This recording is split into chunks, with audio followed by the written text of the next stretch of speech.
Auto housing lama-lama mesti makan keliling rumah dia. Bila dah kembang dia dah makan lama-lama, itu yang permukaan auto housing tu makin lama makin ke dalam. Dekat situlah korang boleh rasa kelas korang macam tak gigit, ada jadi licin. Maka bermulalah episod korang bawa motor, korang pulas throttle tapi motor tak pergi ataupun lambat pergi. Korang tukar je 3 beradik ni. Pertama, direct impact, pick up korang mesti akan melantun punya.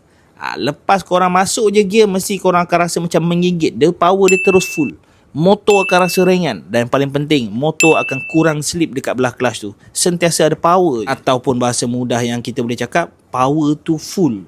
Dia tak ada lag, dia tak ada jerking. Kalau korang tak pernah tukar auto shoe dan auto housing ni, aku boleh jamin lah, kalau korang tengok minyak hitam korang, sekejap tukar, sekejap je dia jadi hitam. Itu tanda-tanda auto shoe korang dah makan habis. Sebab apa tahu? Sebab minyak hitam tu dah bercampur dengan habuk-habuk daripada auto shoe tu. Dia sama je sebenarnya. Kalau motor yang ada clutch, contoh macam Y15, dia ada clutch plate. Tapi kalau untuk SC4S ni, dia ada auto shoe dan juga auto housing. Owner-owner motor yang tak pergi tu, yang pick up lembab tu, naik double tak larat tu, korang try lah buat 3 beradik ni, okey? Semoga bermanfaat. Mana-mana nak servis yang sama, klik link di bio, book slot anda. Jumpa anda kat sini guys. Pusat servis terdekat kilang anda.